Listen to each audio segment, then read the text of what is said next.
আর মোসাদ্দেকের ইস্যুটা যেটা বললেন যে হ্যাঁ ও ডোমেস্টিকে অনেক বছর ধরে পারফর্ম করছে এবং খুব ভালো ক্রিকেটও খেলছে, শেপেও আছে। আমার কাছে মনে হয় this is the right time যে ওকে নেওয়া হয়েছে এবং আমাদের যে জায়গাটা আমরা চিন্তা করেছি সেই জায়গাটা যদি ও ভালো করতে পারে টিমের জন্য অনেক বেটার হবে। আমি একটা কথা বলি, মোসাদ্দেকের ইস্যুটা যে আমি আর মোসাদ্দেক কিন্তু একসাথে বাংলাদেশ টিমে অনেকদিন খেলেছি এবং আপনারা যদি দেখেন 19 সালের ওয়ার্ল্ড কাপও আমরা খেলেছি একসাথে। তো আমার কাছে মনে হয় এটা কোনো ডিফারেন্ট কোনো ইস্যু না। মোসাদ্দেকের রোলটা প্লে করবে, আমি আমার রোলটা প্লে করব।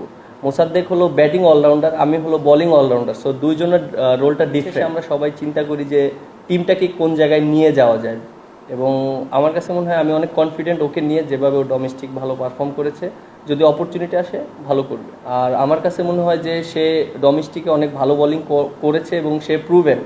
আমার কাছে মনে হয় সে ভালো জায়গায় বল করলে ভালো হবে এবং অ্যাজ এ ক্যাপ্টেন হিসাবে আমারও অনেক কনফিডেন্ট থাকবে তাকে নিয়ে যদি ভালো বল করে। আমরা আমাদের জায়গা থেকে সর্বোচ্চ চেষ্টা করব ভালো ক্রিকেট খেলার জন্য এবং সবাই, আমি অনেক কনফিডেন্ট এর জন্য যে সবাই অনেক ফর্মে আছে, ব্যাটসম্যানরা বোলাররা খুব ভালো টাচে আছে এবং ডিপিএলে খুব ভালো খেলেছে সবাই। এবং হ্যাঁ, আমাদের জন্য এটা একটা বিরাট অপরচুনিটি, যেহেতু অস্ট্রেলিয়া আমাদের সাথে অনেক বছর পরে সিরিজ আমরা খেলছি ওদের সাথে, যেহেতু হোম গ্রাউন্ড, আমরা যদি সেটা নিতে পারি আমাদের জন্য খুবই ভালো হবে।